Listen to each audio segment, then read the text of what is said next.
The U.S. Arab Radio Network is proud to offer the Ray Hanania Show with veteran journalist Ray Hanania, the U.S. correspondent for the Arab News newspaper. U.S. Arab Radio broadcasts content Monday through Friday at 8 a.m. on WNZK AM 690 in Detroit, WDMV 700 in Washington, D.C., and simulcast through stations around the country. Programs will rerun from 5 till 6 p.m. Visit us on Facebook at U.S. Arab Radio.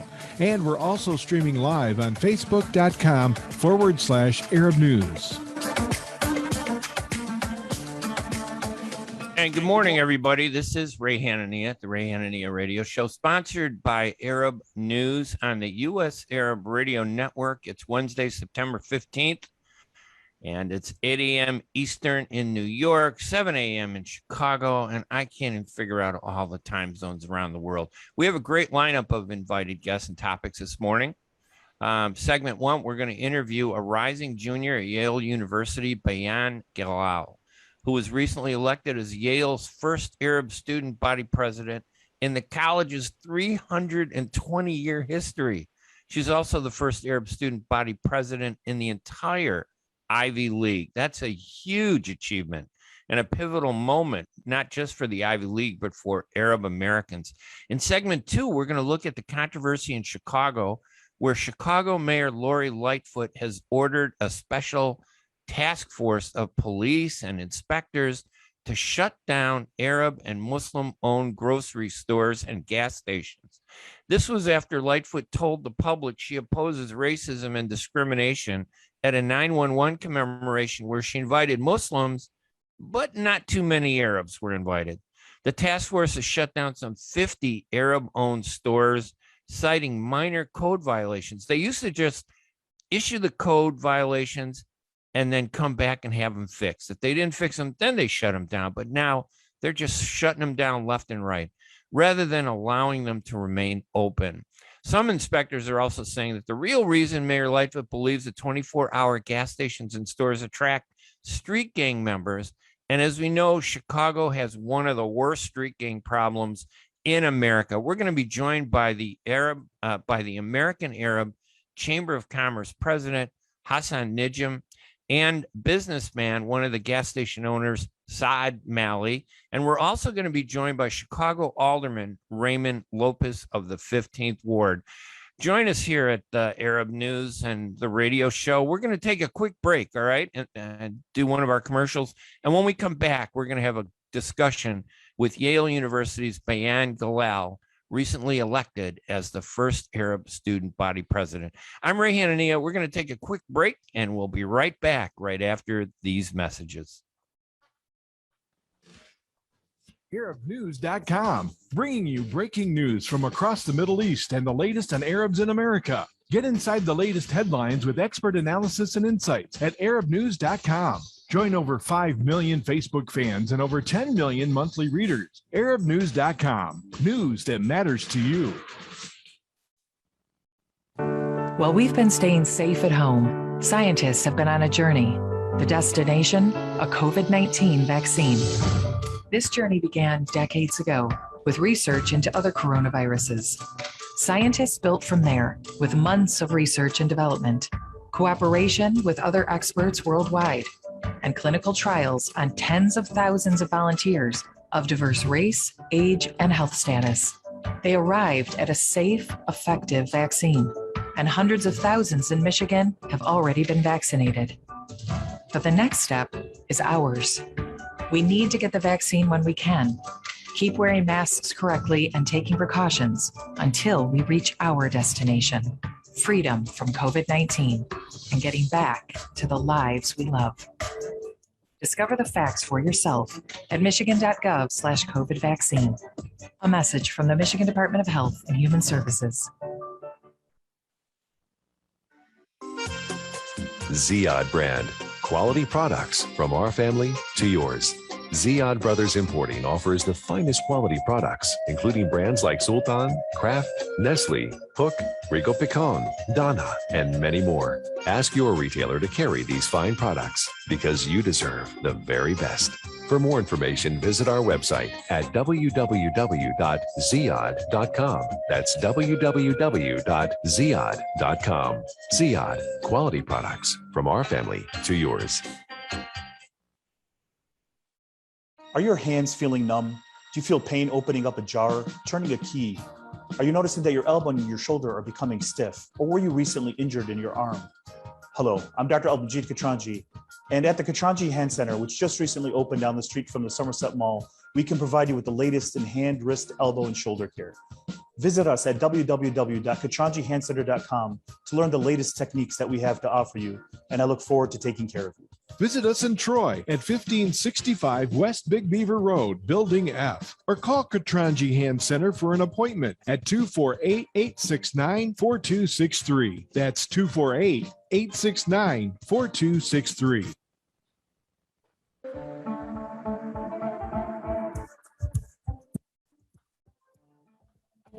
The U.S. Arab Radio Network is proud to offer the Ray Hanania Show with veteran journalist Ray Hanania, the U.S. correspondent for the Arab News newspaper. U.S. Arab Radio broadcasts content Monday through Friday at 8 a.m. on WNZK AM 690 in Detroit, WDMV 700 in Washington, D.C., and simulcast through stations around the country. Programs will rerun from 5 till 6 p.m. Visit us on Facebook at U.S. Arab Radio. And we're also streaming live on Facebook.com/Arab News. And welcome back to the Ray Hanania radio show here at WNZK AM 690 radio in Detroit and WDMV AM 700 radio in Washington, D.C. We're also streaming live on the U.S. Arab Radio Network. With the help of Layla El-Husseini, the mega mogul of Arab American media in the United States, and also at our sponsor, Arab News, at facebook.com/Arab News, where I'm just looking at all the hundreds of people that are joining in. We want to welcome all of you. And before I start the interview with our great guest this morning, really, she's just phenomenal to do what she did.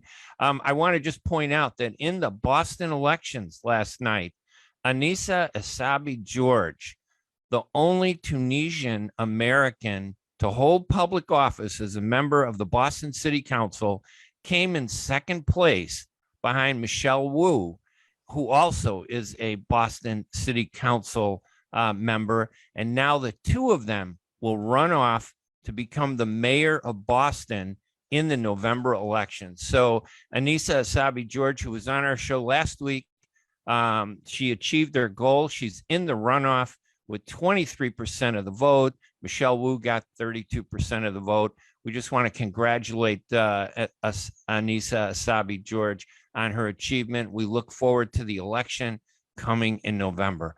Right now, I want to welcome our guest, Bayan Galal, a rising junior at Yale University, recently elected as Yale's first Arab student body president in the college's 320-year history. Bayan, thank you so much for joining us. It's such a pleasure to see you and have you on the radio show. Thank you so much. I'm so happy to be here this morning. Yeah, I mean, listen, how 320 years, no Arab has ever led the student body. Why is the student body so important at Yale? I mean, what's the significance? Yeah, I think that in this role, in this institution, Yale is, a really critically placed institution that has the ability to impact a lot of decisions that are made, to impact the trajectory a lot of other schools that look to it as an example. And so I think that when you have a student body president who is now finally Arab, it allows, Yale to take this direction where it can not only impact the trajectory of Yale, but also hopefully impact other schools as well. Can we give Yale an Arab name, just for the fun of it as a student body president? That would be quite entertaining. Do they have how big is the Arab American student body or the Arab student body at Yale? I mean, that Yale is one of the top two universities in the country, along with Harvard, and everybody talks about those two. And I think so many presidents went there. Maybe you're going to be president one day, but how big is the Arab community and at Yale? Yeah, so we're not too big. I would say we're probably a couple hundred at most. So definitely a small community, but also a close-knit one, thankfully. And how did you get support of the entire student body to become the president of the student body organization? What were the issues? Yeah, so it definitely was not an easy task, but we basically had 1 week to campaign, and this election took place at the end of last academic year, so at May of 2021. And so in this campaign, we had a platform of building a healthier Yale. That was our campaign slogan. And within that, we had 5 central pillars of health that we broke our platform down into. And so it was physical health, mental health, community health, academic health, and financial health. And so we broke it down into these different areas of health that we wanted to focus on to show that we would take a holistic approach to health at Yale and really address the wide range of issues that students were facing. And so we coupled that with a past, evidence of getting things done in the student government, past experience, past leadership. And I think that with that combination and then having people, alongside us in the campaign supporting us was a really critical component of being able to be successful in the election. And generally at universities, most universities, Arab students they blend in with everybody. It seems like there's an acceptance of everybody. There's some issues, but generally you're not singled out for being Arab. You're not singled out for being Muslim. People stand with you. You wear a hijab. It's accepted. Nobody questions it. My mother, Christian Palestinian that she was, wore a headscarf all the time. Nobody hassled her, for covering her head. Of course, she was born in Bethlehem and Jesus is her cousin. So what am I going to do? So, but that atmosphere seemed to be pretty positive. Did the issue of being Arab come up at all during your election at Yale? Yeah, so I think part of it came up in the sense that I did use my identity to inform the fact that as a student of color, as a person of color, I would be willing to fight for and alongside other marginalized students on campus. So I think that in that context, it came up, but thankfully in negative contexts, it didn't come up during the election. Oh, good. I know that Arab Americans, are close to the African American community. We understand the issues that they go through. I mean, there's some issues. Things are never 100%. Well, I think it was Ronald Reagan that said that 80% is all you can expect from government and leadership. So I agree with the African American community, probably 80% of the time. Some things I don't like, but that's America. That's the issue. Tell us a little bit about your background too. Where's your family from? Were you born here? Were you born overseas? And what are you studying? Yeah, definitely. So I'm Egyptian American. So I was born and raised in Connecticut, but both of my parents are from Egypt. And so I think that, being Egyptian a lot while growing up was a really critical form of becoming who I am today, and seeing how my Egyptian identity has also impacted my interests. And so now at Yale, I'm double majoring in molecular biology and global affairs, and I'm minoring in global health studies, and I'm on the pre-med track. So definitely pursuing a few different interests, but I think again that a lot of them have actually been informed by being Egyptian and being Arab. So I think it's exciting to see it all really come together in college. Would your parents be mad at me if I said, don't become a doctor, forget about pre-med, be a journalist? Communications in this country is the most powerful industry, and we need to do much more inside there, right? Because my parents wanted me to be a doctor. I started out at Northern in pre-med, then went to the Vietnam War for 2 years. When I came back at the University of Illinois at Chicago, I ended up switching to politics and communications because I just couldn't stand the way they treated us, the way they harassed us,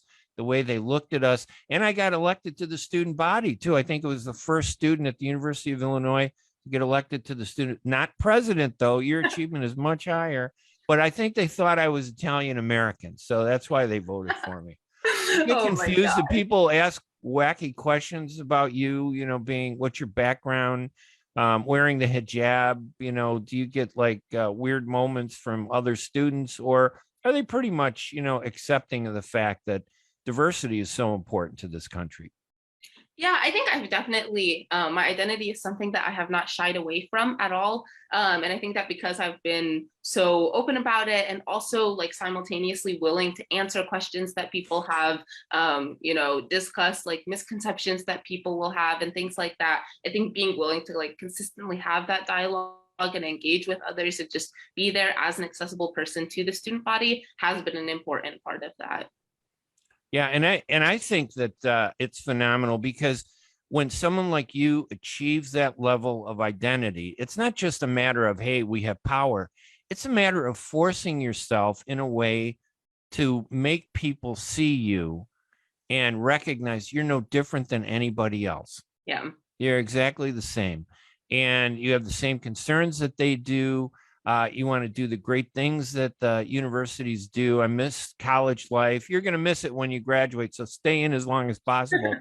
But is there an issue that, of activism at the campuses? I know you mentioned the health, issues and things like that. Are there other political issues that they deal with at Yale that you have to decide on and address? Yeah, so I think that's definitely activism is very prominent on Yale's campus. I think that in terms of looking at student government, usually activist groups function separately from the student government and each have like individual causes that they'll work on and particularly advocate for, whereas the student government is looking at, university policies and things like that as a whole in a very holistic way. And then those advocacy groups are working on specific causes that they're hoping to pursue. So I think there is like somewhat of that distinction made sometimes.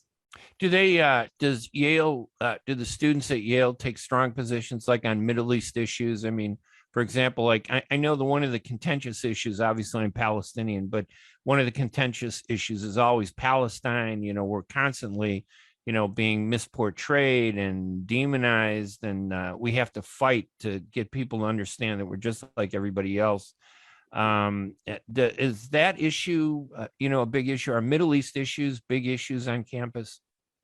Yeah, I would definitely say it varies. I think like looking back for like most recently, for example, like with everything that went on in like Afghanistan, there was like a fundraiser that was organized, for example. So I think that was like productive. I think definitely there have been conversations surrounding Palestine. When the explosion happened last summer in Lebanon, the Arab Students Association organized a fundraiser for Yalees to donate to like causes related to Lebanon. So I think that it has come up in certain contexts, but it's typically when those things are like fueled by what's happening in the news and in the media and things like that. And so I wouldn't say it's like as consistent of a conversation on campus. Yeah, I tend to, Harvard seems to have a bigger Arab American population. I'm not exactly sure why. But Yale, the two of them are the most powerful universities in the country. So it's a major achievement. Bayan, we're going to take a quick radio break, okay? And then when we do our ad break, and when we come back, I want to continue the discussion with you, all right? Sounds and great. You can hang on. Great. We're on the line with Bayan Galal. We're Zoom videoing if you want to watch it or listen to it. Broadcasting live in Detroit at WNZK AM 690 and also broadcasting live in Washington, D.C. on WDMV AM 700. Also on the U.S. Arab Radio Network at arabradio.us. You can listen to the audio, and it's much more fun, though, to go to the Arab News Facebook page at facebook.com/Arab News, where you can see Bayan Galal, who is recently elected as Yale's first Arab student body president in the college's 320-year history. And, of course, you can see me. I'm Ray Hanania. We're going to take a quick break to do some advertising. When we come back, we're going to continue the discussion with Bayan Galal, Yale University's first Arab student body president in the college's 320-year history. That is amazing change. I'm Ray Hanania. We'll be right back right after these messages. ArabNews.com, bringing you breaking news from across the Middle East and the latest on Arabs in America. Get inside the latest headlines with expert analysis and insights at ArabNews.com. Join over 5 million Facebook fans and over 10 million monthly readers. ArabNews.com, news that matters to you. Kashat's Mediterranean Market in Shish Kebab offers a great array of your favorite Mediterranean meals. Meals range from lamb specialties, shawarma sandwiches, and seafood dinners. Plus, they offer big trays of your favorite food and so much more. Kashat's Mediterranean Market in Shish Kebab is located at 32839 Northwestern Highway in Farmington Hills and is open from 9 a.m. to 9 p.m. So stop in or call Kashat's today at 248-538-9552. That number again, 248-538-9552. Kashat's Mediterranean Market in Shish Kebab will definitely leave you satisfied. At Top Rehab Physical Therapy Clinic in Dearborn, we provide effective physical therapy sessions in order to limit pain and discomfort. Top Rehab provides physical therapy care for any diagnosis prescribed by a physician, and we regularly see and treat conditions such as stroke, TMJ, fibromyalgia, sciatica, joint pain, and more. We use a variety of pain management methods, including modalities, soft tissue mobilization, and therapeutic exercise. If you're in need of physical rehabilitation or physical therapy, get the highest quality health care at Top Rehab. Most insurance is accepted, and we're open Monday, Wednesday, and Friday 8 to 6, Tuesday and Thursday 8 to 5, and Saturday 10 till 2. Call for an appointment today at 313-846-0555. That's 313-846-0555. Choose Top Rehab Physical Therapy Clinic on Michigan Avenue in Dearborn. Life's too short to be in pain. Get ready for an amazing experience at Ishtar Restaurant on 15 Mile Road in Sterling Heights. Enjoy excellent hospitality from owners Ali Al-Baghdadi and Fatty Bonham, serving the best in Mediterranean food. Try Chef Ali Al-Baghdadi's famous shawarma, the best Iraqi grills and food, and the best Arabic and international dishes. Dine in our authentic atmosphere or take out. Call 586-698-2585 or check us out on Facebook. Ishtar Restaurant practices all CDC guidelines and is open every day 11 a.m. to 10 p.m. Have an amazing experience today at Ishtar Restaurant, 3625 15 Mile Road, Sterling Heights.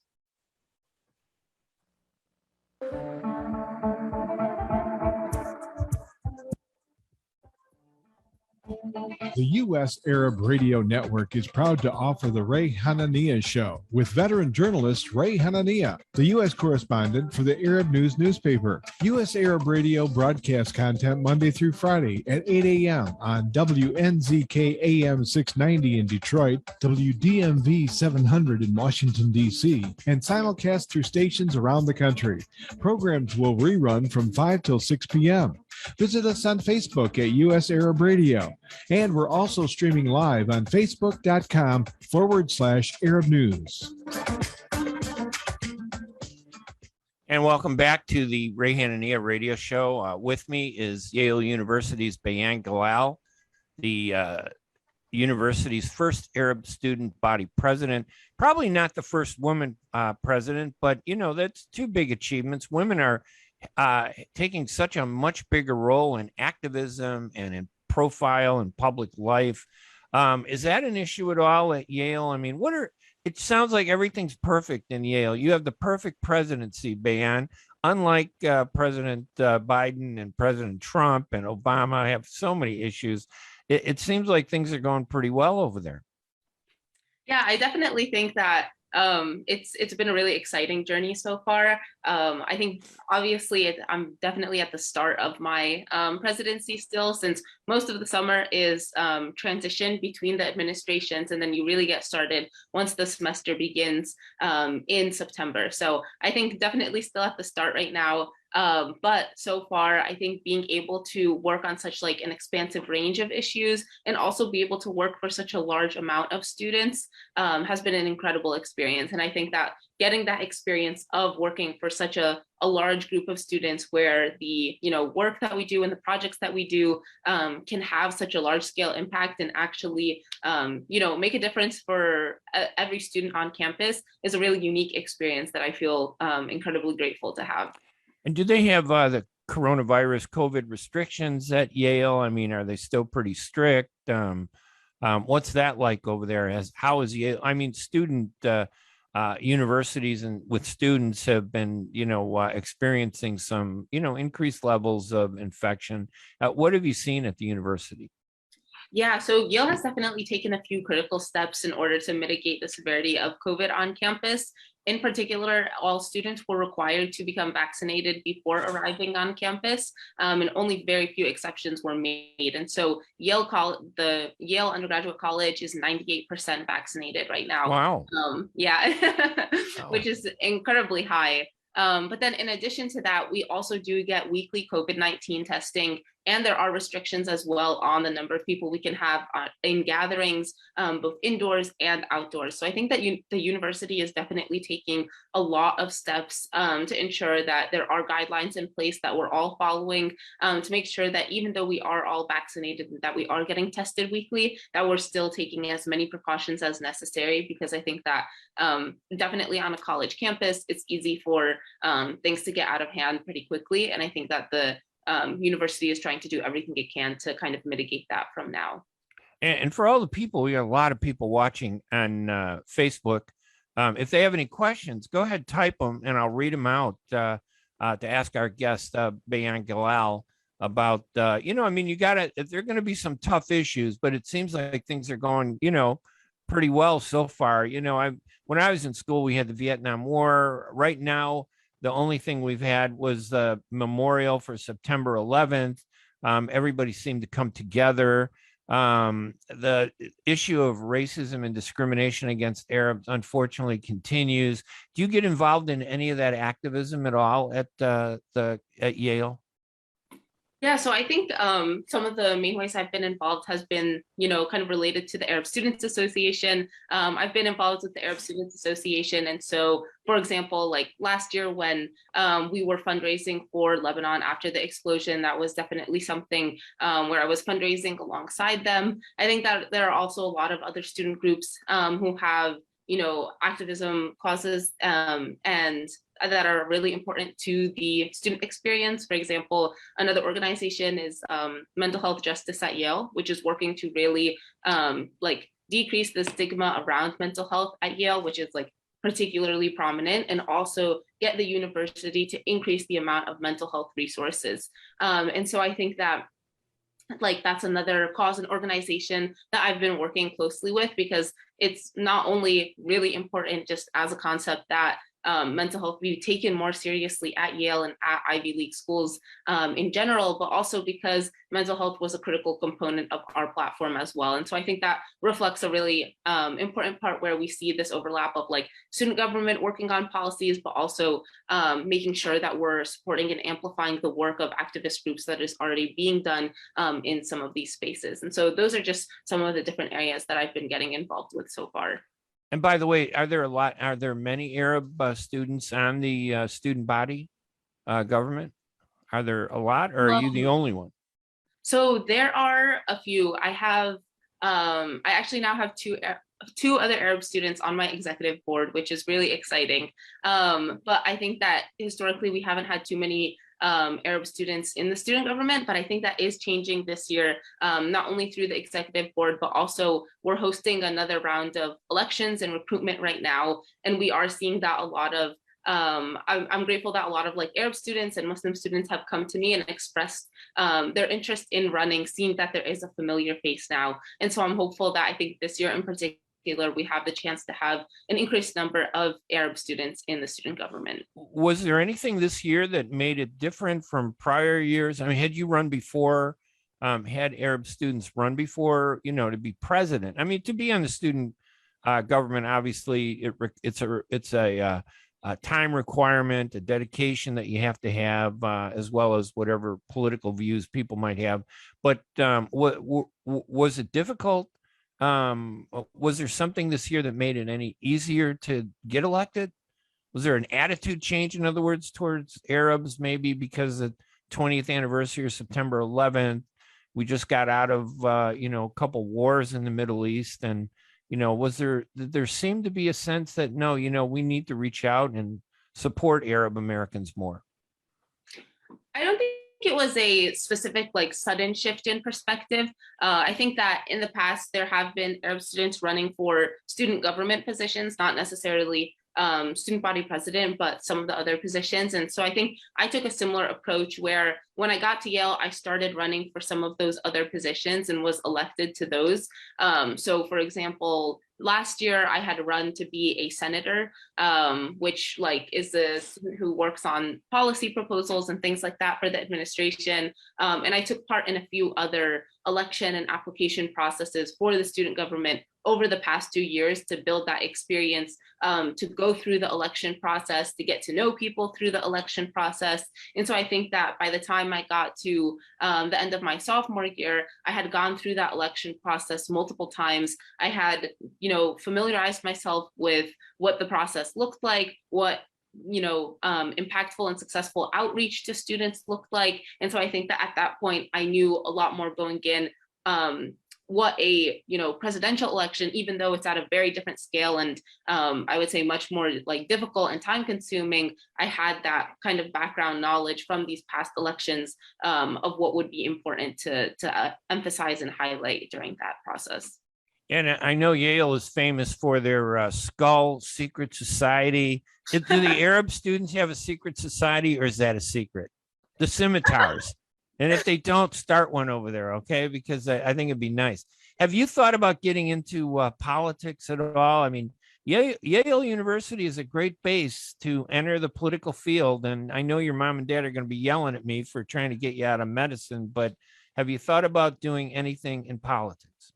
Yeah, I think politics is definitely part of the picture, even though I am pre-med. The reason that I'm studying both molecular biology and global affairs is because in addition to being interested in, medicine and healthcare and biology in particular, I'm also interested in policy work, politics, and government. And I think that the, important way where I see them kind of cross over is that I'm interested in policy work and international development in the context of how they impact the healthcare that people receive. And so I think that seeing how policy work and seeing how, either the buildup or the downfall of political infrastructure can impact the healthcare that people receive is a really critical component of that. And so I think that in the future, even though I do want to practice medicine, I also want to pursue healthcare policy. And so I think that'll definitely be, within the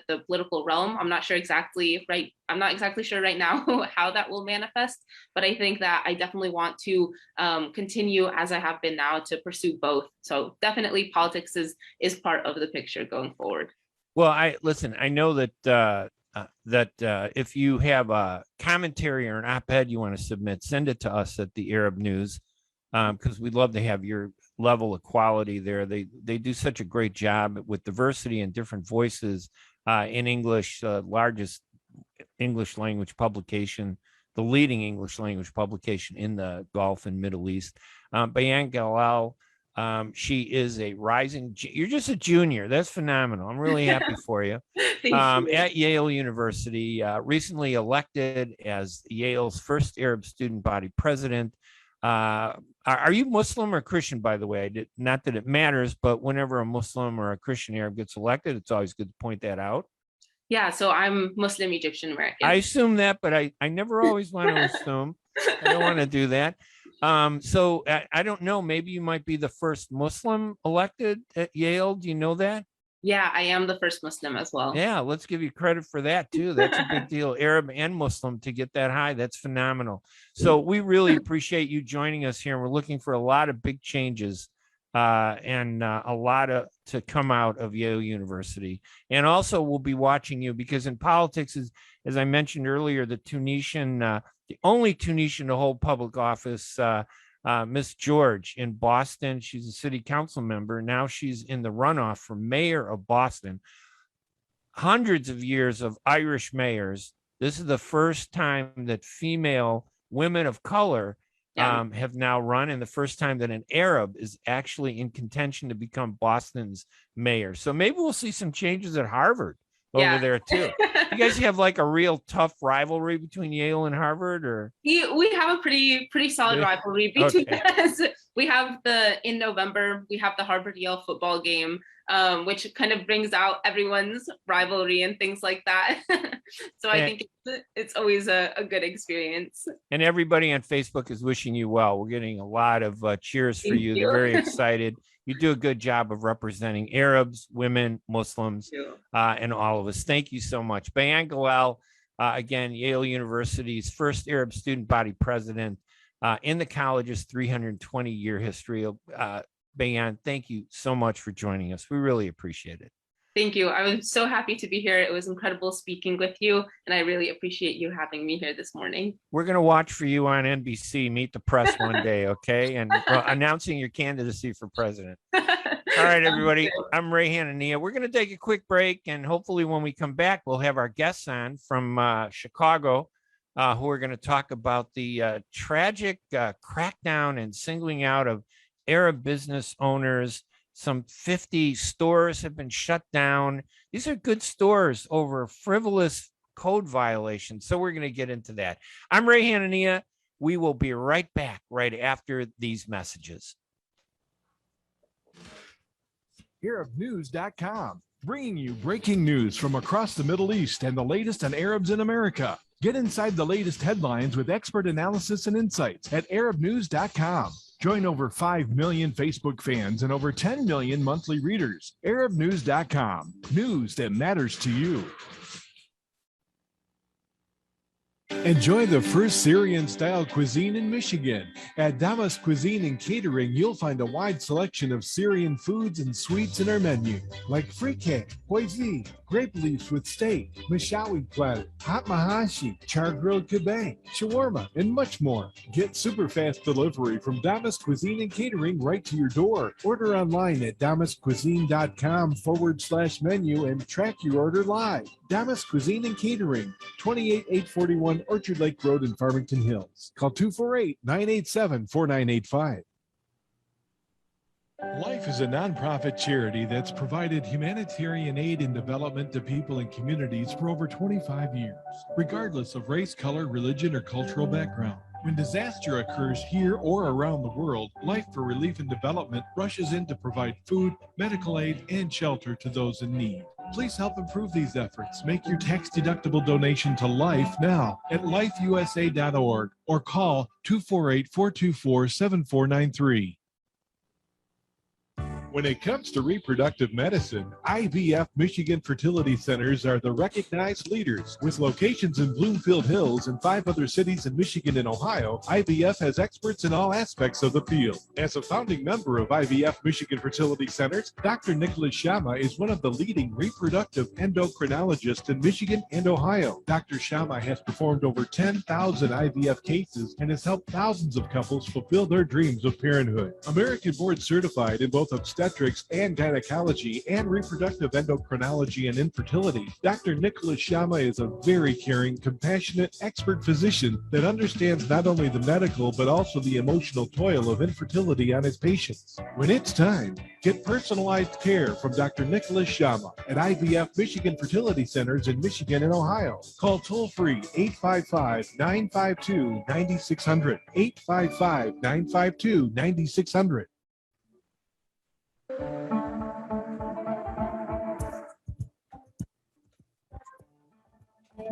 The U.S. Arab Radio Network is proud to offer the Ray Hanania Show with veteran journalist Ray Hanania, the U.S. correspondent for the Arab News newspaper. U.S. Arab Radio broadcasts content Monday through Friday at 8 a.m. on WNZK AM 690 in Detroit, WDMV 700 in Washington, D.C., and simulcast through stations around the country. Programs will rerun from 5 till 6 p.m. Visit us on Facebook at U.S. Arab Radio. And we're also streaming live on Facebook.com/Arab News. And welcome back to the Ray Hanania Show. I want to talk about the city of Chicago's crackdown on Arab American and Asian American gas stations and small grocery store owners. I'm waiting for my guests to zoom in. Usually it's one that we might miss, but I got all 3 of them that have not connected yet. And oh, wait, here we got Saad. Let's bring Saad Malley on there. There you go. Hey, welcome, Saad. Go ahead, turn on your audio. So this week, a group of Arab American business members were protesting the fact that they've been singled out, along with Asian American businesses, by Mayor Lori Lightfoot in Chicago. And we have one of those business people, the activist with the American Arab Chamber of Commerce, Saad Malley, on the phone with us. Saad, welcome to the radio show. Thank you for joining us. Good morning, Ray. Tell us a little bit what happened to you, because your quotes were phenomenal. They had two press conferences. The one Monday, you were quoted all over television, radio, and in stories around the country. Because when you single out people because of their ethnicity or their race, it really is a big story, especially when the mayor of Chicago makes such a big deal of the fact that she's a minority, African-American, she's a woman, and she's from the LGBTQ community. It just seems odd that she would discriminate against us, but that's in fact what happened. Tell us about what the story is out there in Chicago. Well, what it is, Ray, is the behavior, in my opinion, by the city inspectors, whomever order they're working on, is bizarre, in my opinion. I've been in business since 1979, and we go by the book. After all these years, we know that in the city of Chicago, you need to go by the book to run a proper business. And it never occurred to me that when you come to a business, rather than sending an inspector to do an inspection, a routine inspection, like they always did, they come with a squad. They come with like 3 or 4 inspectors and 3 or 4 policemen and police cars and some plainclothes policemen. Very intimidating, very obnoxious in a way.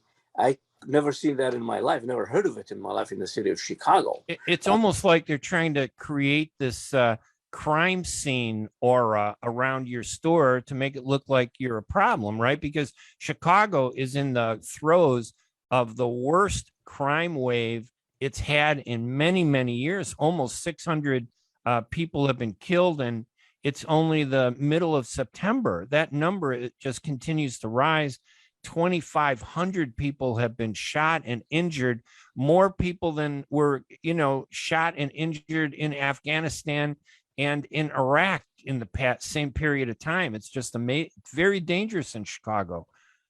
Well, to create a crime scene, to shock people, to intimidate people, is not going to solve anything. It's not going to make the mayor look any better, but come in this fashion, if the intention is to intimidate people, scare the employees, and give you a bad image in front of the customers, we have nothing to do with the crime rate in the city of Chicago. As I said before, a criminal can go in a parking lot of a church and conduct his business. If it's drugs or if it's murder or anything, he can go to the parking lot of a restaurant or a hotel or a gas station. We have nothing to do with somebody coming into our parking lot and doing anything. Nevertheless, we really don't have crimes in our gas station, on our premises, to warrant anything to take any retribution on us. This does not exist any more than it would be in, like I said, in the parking lot of a hospital or something like that. We have nothing to do with that. Right. I think the mayor's attitude, or at least, and we've never gotten a clear answer from City Hall. When we reached out to the mayor's office to get a comment, the deputy press secretary at first didn't want to even comment because they accidentally sent me their email chain of their discussion, which I'm sure they didn't want to do originally, but they did. And you can see that they were trying to avoid this whole thing. They didn't want to talk about it, but they finally said, hey, we met with some of the Arab businesses and we're dealing with it. And that just seemed like an excuse because, as you point out, that's misleading. That's misleading. If they met with the business people, then why don't they cease and desist on these closures, and do it the proper way? I'm sure, if they go to, let's say, Christ Hospital, okay, an inspector with a fine tooth comb can probably find numerous code violations if he looks for them. That doesn't mean they're going to close Christ Hospital immediately, and they're going to send a squad of goons to intimidate the employees and the patients in the hospital. No, they're not going to do that. So they haven't acted on the meeting that they allegedly say that they have had with the business leaders. If they did, then okay, cease and desist. Send your inspector if you really are going to enforce the code. Check any store out. If they really have legitimate violations, inform them of them, give them a period to correct them. If they don't, then it's a different story. Not to go with a premeditated intention to close the business before you set foot on the premises. Yeah, it's clear, I think, from there were about 25 Arab-owned business owners, Arab business owners that have gas station combination grocery stores in Chicago that were at the press conference on Monday. We wrote a story about it at the Arab News. It was picked up all over the country, actually, which was, good, because a lot of times what happens to Arab Americans often gets brushed under the carpet. And I wonder if that's what the city of Chicago was hoping for. But one of the most important points that you raised that I thought was very important was, you're a 24/7. Most gas stations are 24/7. They're open 24 hours a day. And I think the city of Chicago, from what I've heard from police that have emailed us and other officials, they think that somehow the city, which can't get its arms around the violence, are looking at these all-night gas station and grocery stores thinking that that's a place, because most of the crime is in the evening, overnight. Maybe if we just shut those stores down, the gangbangers won't have a place to maybe aggregate. And you can't control who comes to your store. As you point out, every store, every hospital, every business, people, you can't control what's outside of your store. We toured one of the stores, and it was very clean. It was very organized. The code violations were very minor, and it seemed frivolous. And I think your point is well taken. If there's a code violation, there's not one store that said they won't fix it. But why shut them down? Why not keep them open so they can fix it and continue to provide the service? Because you do provide a service to the neighborhood, don't you? Yeah, of course, Ray, first of all, we do provide the service because we're 24/7. The mother that needs formula for her child at 3 a.m. in the morning, she can't find a Jewel or a Walmart or an Aldi that's open. We are open. We are risking our lives, our happiness, our convenience to open, to have an employee get there at 11 p.m. till 7 in the morning, sitting there. And sometimes it's a lonely employee by himself. Sometimes, we are subject to shoplifting because that one employee can't control. And that's not gangs, that's normal people, that percentage of people who are shoplifters. They take advantage of the fact that we have only one guy behind a bulletproof enclosure. Now, nevertheless, we are open. We are thinking this is part of doing the cost of doing business, these things. We're there as a convenience to the community to be there at 3 o'clock in the morning, at 4, for somebody who wants coffee, who wants sugar, he wants rice, he wants cereal in the morning, and any of these things. That's not point number. Point number 2, show me the statistics that show that any of the violations cited in any of these inspections have caused a hazard, a significant hazard to anybody, whether it's employees, whether it's customers, whether it's city worker or the public or anybody. Does not exist. Does not exist. Having a surge protector is not a hazard, yet they don't want it. And okay, you don't want it, we'll remove it, but it's not a major hazard. As you know, we are we operate under the strictest EPA regulations. The hazards are not what these inspectors are looking for, a plumbing thing or an electrical cord or something like that. The hazards would have been in the gasoline storage facility, and the way that we have all these controls that are inspected by the city, state, and county all the time. We don't have any gasoline going into the ground. We don't have any leakages or anything like that. We have leak detectors. We have state-of-the-art equipment that does not have fumes going in the air. We have not only leak detectors, we have things on the nozzles that take the vapors back into the tank. All these kind of things. These would have been a hazard if we were lax on them, and we're not. The city also comes every 6 months, calibrates our pumps at our own expense. And we have no problem with that, So we're not causing any hazard to anybody. Show me any gas station that had explosions in the last 50 years, due to, let's say, a code violation. None. Show me a fire that occurred in the gas station due a code violation. None. And I don't know of any statistics like that, because if there were, we would know about it. And the city would know about it. And they know better that such things do not exist. Yeah, the city can exaggerate all they want. They can say that it's a fire hazard. They can make it look like, oh my gosh, there's going to be like a, the tower, huge fire or threat to human life. But the truth is, we are talking about things that can be easily corrected. They come in on a Friday, I understand, at the end of Friday afternoon. And that forces, and then shut you down. And it forces you to take a week to get the paperwork from the city, which is the slowest snail-like organization in the country. They can't even get permits done in a day. It takes weeks. So it's clearly, do you get the sense that their goal is to shut you down, or is the goal to make it safer? Well, Ray, just one last point, if I have the time. I wanted to take some preemptive measures, and I don't know if I have any violations or not. I hired a licensed plumber who actually works for the city. I said, look, I want you to come examine my establishment. Examine it, study it, tell me anything as a licensed plumber that needs to be corrected or needs to have a permit or anything like that. It's been 2 weeks and he hasn't been able to get a permit yet. Wow. Imagine. That is terrible. Whose fault is that? Mine or the city? Yeah, it's clear the city is singled out Arabs and Asians and want them out. And it just does. Why, Ray? You mentioned we have a mayor who fits into several classifications of minority groups. Why would she be acting like the female equivalent of an Uncle Tom? Why is she not being true to her own roots? Why did you on yourself and pick on people?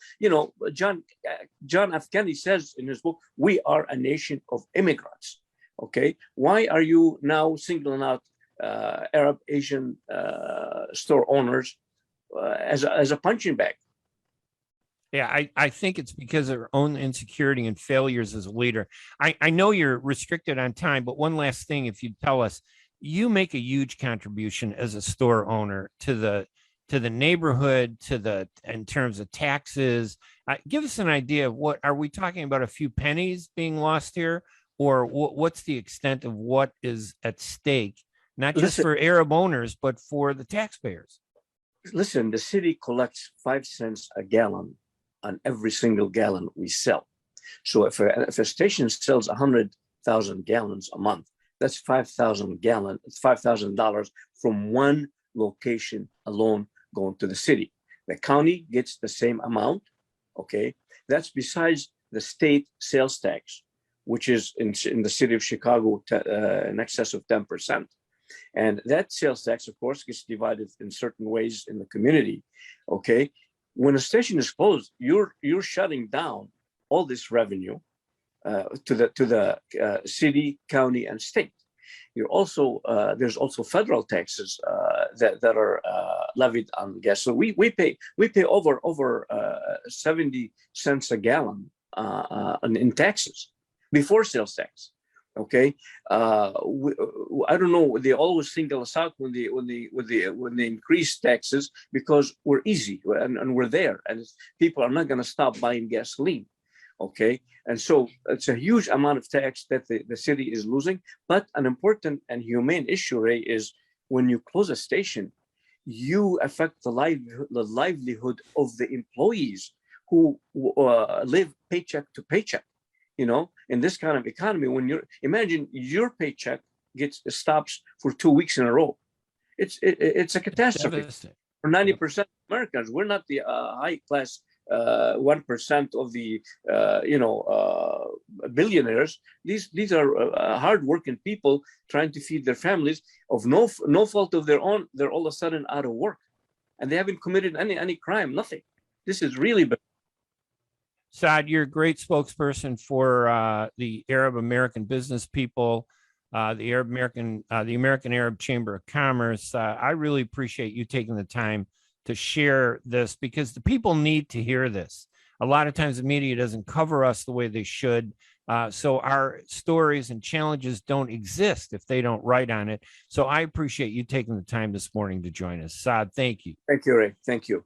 Saad Malley, one of the owners, there are about 25 Arab American businesses that had a press conference this week demanding that the public pay attention to what's happening to them, because what's happening to them is wrong. I'm Ray Hanania. We want to thank Saad for joining us. Thanks, buddy. And just for everybody else, listen, thank you for supporting this radio show.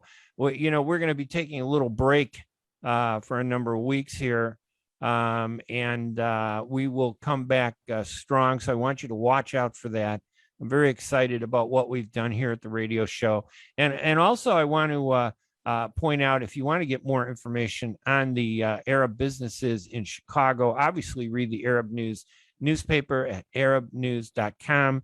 There's some stories about that there. There were a couple stories in the TV, Fox, ABC, NBC, and also in newspapers around the country. But visit the American Arab Chamber of Commerce website at aaccusa.org. That's aaccusa.org. They're one of the leading organizations standing up for businesses.